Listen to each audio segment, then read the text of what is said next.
Yes, reka rero twizere yuko mukomeje kugubwa neza aho muri hirya no hino rwose. Twizere yuko muri amahoro kandi dukomeze kubifuriza umunsi mwiza kabisa no gukomeza guhirwa mu byo murimo byose. Iyi ngiyi ni Nzuri Business Group Limited nk'uko mumaze kubimenyera. Iyi ngiyi rwose akaba ari channel yacu ya Nzuri Market. Mukomeze rero mukande subscribe kugira ngo mujye mukomeza kubona imitungo itimukanwa yaba igurishwa cyangwa se ikodeshwa tugenda tubagezaho nk'uko mumaze kubimenyera. Ngira ngo mu mashusho mwagiye muyibona iyi nzu nziza.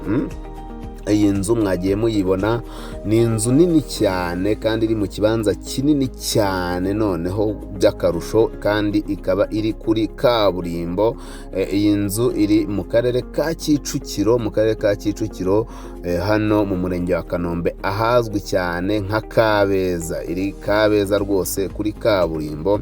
Ni inzu rero iri mu kibanza gifite metero kare 850, ni ukuvuga ngo hafi metero kare 900. Ni ukuvuga ngo harimo ibibanza hafi bitatu, kubera ko ikibanza rwose ubu ngubu ni metero kare 300. Ngira ngo mwese murabizi, murabona ko ifite parking nini rwose nziza, ikagira na jardin nini nziza, kubera ko iyi nzu iri mu kibanza kinini kabisa nk'uko nabibabwiye.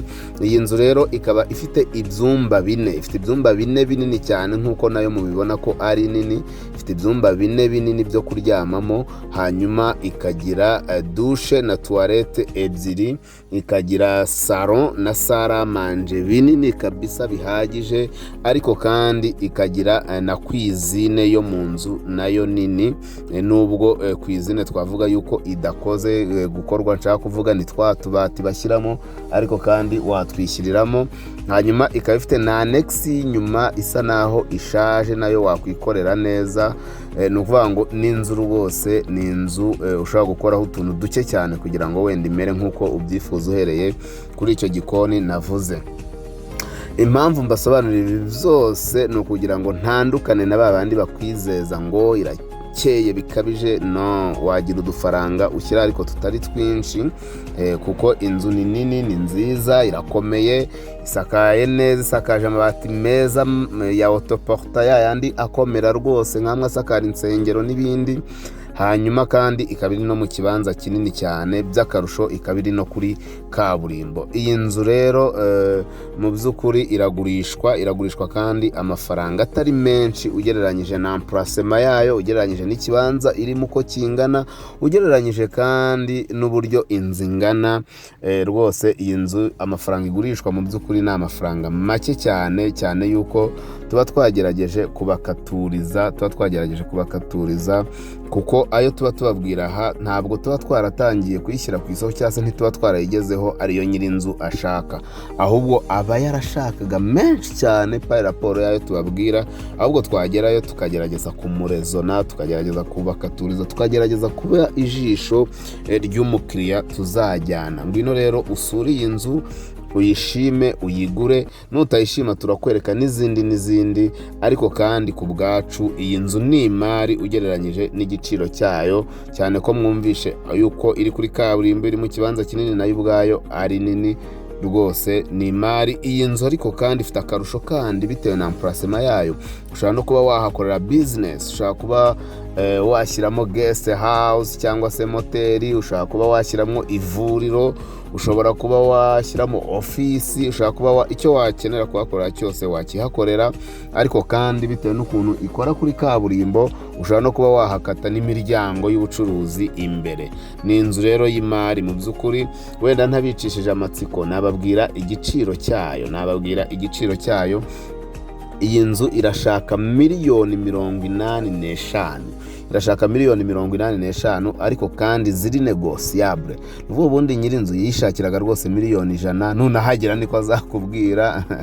Ariko kandi tuba twagerageje gukora akazi kacu, tukavuga tuti nyabuneka gerageza ugabanyirize umukiriya, tukava kuri miliyoni 100 noneho tukamugeza kuri miliyoni 80. Ariko kandi nawe ukaba washyiraho akawe, nawe ukongera ugakatuza. Ni ukuvuga ngo izo miliyoni 85 zirimo n'ibiganiro cyangwa se ziri negosiyabule. Ni karibu cyane rero ngwino wigurire iyi nzu rwose, ariko kandi tukwibutsa ko muri Nzuri Business Group Limited niba nawe ufite umutungo ushaka kugurisha watureba cyangwa se ukaduhamagara kuri nimero zacu cyangwa ukagica ku mbuga nkoranyambaga zacu, noneho tukakugurishiriza mu buryo bwihuse. Niba ari banke iri kugushyiraho pressure, niba ari ibindi bibazo ufite se, niba ushaka kunguka se, n'ubundi tukaza tukagushyira ku isoko tukakugurishiriza kandi ukagurisha bidatinze. Ni nako kandi nawe ushaka kugura tugufasha kugura ahantu heza, ahantu hatari mu manegeka, ukagura ahantu hatarimo litige, ariko kandi tukagufasha no guhitamo ahantu wagura hakakugirira umumaro. Ahangaha ni mu gikari cy'iriya nzu, muratwihangana ntitwabashije kuberekamo imbere, ariko rwose tubizeze ko ifite mu nzu imbere heza, hari buri kimwe cyose, parafo nziza y'imbaho, mbese ni inzu yubatse neza rwose n'amadizayini meza. Twababwiraga izo serivisi tugenda tubaha. Ni nako kandi wowe waguze inzu ushaka kuyimukiramo cyangwa se wayujuje cyangwa se wagize gute cyangwa se ugiye guhindura aho wari utuye ukodesha, nta kibazo, bizaza dushaka rero tukwimure mu buryo bwiza, tukwimure nta kintu cyawe cyangiritse, tukwimure nta kintu cyawe kibuze. Ngira ngo kwimuka abantu benshi murabizi uko bitera stress. Twebwe rero tubasha kukwimura tukakujyana aho utura, kandi rwose nta kibazo na kimwe ugize, ugataha wiryamira. Washaka ukirirwa mu kazi kawe ugasanga ibintu byose twabishyize ku murongo, intebe twaziteguye, rido twazimanitse, ibitanda twabifunze, ibintu byose turabikora mu buryo bwose bw'umwuga. Si ibyo gusa rero, kandi dushobora kukumanagingira imitungo yawe. Hari abantu bafite amazu ugasanga nta bakiriya afite, niba banarimo bishyura nabi, ibyo byose tubyishyira ku mutwe. Aha ni handi nyuma navugagaho gutunganywa mu gikari. Urabona ko ikibanza ari kinini no mu gikari ubwaho ari hanini cyane. Hanyuma ibintu byose tukabyishyira ku mutwe rwose, tukakumanagingira imitungo yawe ukabona umusaruro. Ari nako kandi tugukorera amapura cyangwa se ibishushanyo by'amazu tukanakubakira kandi neza. Izo pura zose mugenda mubona kuri YouTube yacu zose tubasha kuzikubakira. Ngaho rero duhamagare kuri 0788586797 cyangwa se 0781 Si ibyo gusa kandi ushobora no kudusanga ku mbuga nkoranyambaga zacu arizo Instagram, Facebook page, Twitter, hose n'ubundi twitwa Nzuri Market. Ariko kandi ushobora kudusanga aho dukorera kuri Yamaha, ugeze muri Feruje neza umanuka gato nkugana Nyabugogo, ni etaje ya kabiri y'amatafari ahiye yanditseho Shema House. Dukorera muri etaje yayo ya nyuma, umuryango wa mbere mu gikari cyangwa se hareba ku Gisozi. Ni karibu rero iwacu muri Nzuri Business Group Limited. Umukiriya ni umwami. Nimukomeze mukande subscribe, turabakunda cyane.